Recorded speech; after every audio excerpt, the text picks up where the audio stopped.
وحدت دیان تو بعد میں ہوگی، وحدت سیاست تو ہو لے پہلے۔ وہاں تم اپنے لیڈر کے لیے مر جاتے ہو، اور اسلام کوئی یتیم مذہب ہے؟ یہ محمد عربی کا لایا ہوا دین ہے۔ تم اپنے سیاسی مفادات پہ کوئی کمپرومائز نہیں کرتے ہو۔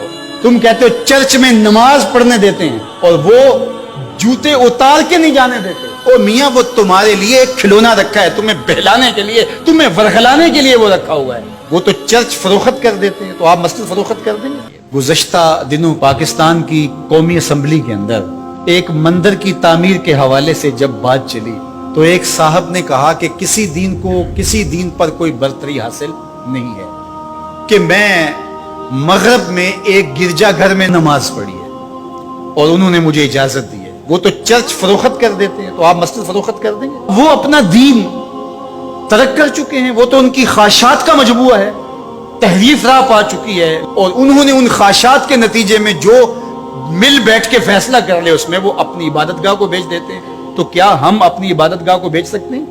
ہم کہتے ہیں جی وہ دیتے ہیں تو ہم بھی دے دیں۔ یہ کیا بات ہوئی؟ اگر آپ نے ان کی رواداری دیکھی ہے تو ذرا اس کو اپنے سیاسی کلچر کا حصہ بنائیے۔ مسلم لیگ کے دفتر جو ہیں وہ تحریک انصاف کے لیے کھول دیجئے کہ آپ یہاں اجلاس کر سکتے ہیں، اور تحریک انصاف سے کہیے گا کہ وہ پیپلز پارٹی کے لیے ان کو کہیے گا کہ آپ نون لیگ کے لیے اپنے دفتر کھول دیجئے۔ وحدت دیان تو بعد میں ہوگی، وحدت سیاست تو ہو لے پہلے۔ تم سارے مسلمانوں ایک ملک کے رہنے والے ہو تو پتہ چلے جی یہ بڑے وسیع و ظرف ہیں۔ وہاں تم اپنے لیڈر کے لیے مر جاتے ہو، اور اسلام کوئی یتیم مذہب ہے؟ یہ محمد عربی کا لایا ہوا دین ہے۔ تم اپنے سیاسی مفادات پہ کوئی کمپرومائز نہیں کرتے ہو۔ یہ کیا تمہارا فلسفہ کہ انہوں نے اپنے چرچ میں اجازت دے دی تو ہم بھی دیں گے؟ میاں، ان کی غیرت اجازت دیتی ہے، ان کا دین جو خود ساختہ ہے، اور حضرت عیسیٰ کو چھوڑ کے جو انہوں نے اختیار کیا ہے ان کی تربیت ان کے نفس نے کی ہے، اور ہماری مسجد کے حوالے سے تربیت محمد عربی نے کی ہے۔ ہمیں تو یہ بتایا گیا مسجد تو مسجد رہی، مسجد کے اندر جو ٹوٹی ہوئی چٹائی ہے آپ اس کو بھی نہیں بیچ سکتے۔ باقی وہ آپ کے لیے یا دو چرچ کھول رہے ہیں اور کہیں کہ وہاں نماز پڑھیں۔ میں آپ کو ایک پیشکش کرتا ہوں کہ انہیں کہیں کہ تم بڑے وسیع و ظرف ہو مگر بہت کشادہ ذہن ہے، تو ہمیں مسجد کرتبہ میں نماز پڑھنے دیں۔ مسجد کرتبہ میں جو مسلمانوں کی بنائی ہوئی ہے، 10 مربع کلومیٹر پر پھیلی ہوئی مسجد، اس کے باغات، اس کے احاطے، اس کے متعلقات اگر شامل کریں، حمام شامل کریں، تو 10 مربع کلومیٹر پر وہ مسجد، اور 1400 ستونوں پر پھیلی ہوئی مسجد کا حال۔ اللہ اکبر! جب رات ہوتی تو اس زمانے کے اندر 7,500 مشعلے اس مسجد میں چراغاں کرتی، 30 فٹ اونچا اس کا چھت ہے، اور آج بھی وہ دیکھنے کے قابل ہے۔ اقبال نے بے ساختہ وہاں جا کے کہا تھا، تیرا وجود مردان خدا کی دلیل، وہ بھی جلیل و جمیل، تو بھی جلیل و جمیل۔ تو وہ مسلمانوں نے بنائی ہوئی، 800 سال مسلمانوں نے اندلس میں حکمرانی کی، اب وہ مسجد مسلمانوں کی تعمیر کرتا وہاں موجود ہے اور گرجا گھر میں تبدیل کر دی گئی۔ 2008 میں مقامی مسلمانوں نے پوپ کو درخواست دی کہ جس رواداری کی، مذہبی رواداری کی آپ بات کرتے ہیں، اس رواداری کو قائم کرنے کے لیے ایسا کیا جائے کہ ہمیں بھی اس مسجد میں نماز پڑھنے کی اجازت دی جائے۔ یہاں گرجا گھر ہے، تصویریں لگی ہوئی ہیں، اور وہ آ کے عبادت کرتے ہیں عیسائی، تو ہم بھی ایک گوشے میں عبادت کر لیا کریں۔ مغرب جس رواداری کا پرچار کرتا ہے اس کا عملی ظہور ہو جائے، لیکن پذیرائی نہیں بخشی گئی۔ کہاں گئے وسیع و ظرف؟ تم کہتے ہو گرجوں میں نماز پڑھنے دیتے ہیں، تو وہاں 2 رکعت پڑھ کے دیکھو۔ 2011 میں اللہ نے توفیق دی تو مجھے شوق تھا کہ میں مسجد کرتبہ دی، بچپن سے پڑھتے آئے، مسجد کرتبہ کی یادیں خیالوں میں نقش تھی۔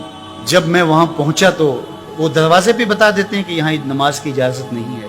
اب وہ مسجد جہاں قدم قدم پہ اہل علم اور اولیاء کے پیشانیوں اور سجدوں کے نشان موجود ہیں، اب مجھے تو گوارا نہ ہوا کہ میں جوتا پہن کے جاؤں، تو میں نے جوتا اتار کے ایک سمت رکھ دیا اور مسجد میں داخل ہوا، تو سیکورٹی کے لوگ میرے پیچھے بھاگے اور کہنے لگے کہ آپ یوں نہیں پھر سکتے۔ میں کہا کیوں؟ کہتے آپ نے جوتے اتارے۔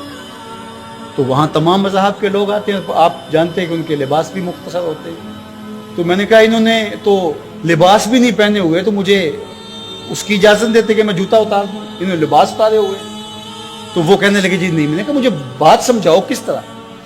تو جو گفتگو ہوئی وہاں، جو میرے ساتھ ترجمان تھے ان کے ذریعے سے، وہ یہ تھی، چونکہ مسلمان مسجد کی تعظیم کرتے ہیں، اور مسجد کی تعظیم عبادت کا روپ ہے، اور وہ مسجد کو تقدس دے کر کے اس کی تعظیم کرتے ہیں۔ اور آپ نے جو جوتا اتارا ہے، آپ کی نیت میں مسجد کی تعظیم یہی ہے۔ میں نے کہا بالکل یہی ہے۔ یہاں بڑے بڑے مشائخ اولیاء بیٹھتے رہے تو کس طرح میں اپنے جوتوں سے فرش کروں گا؟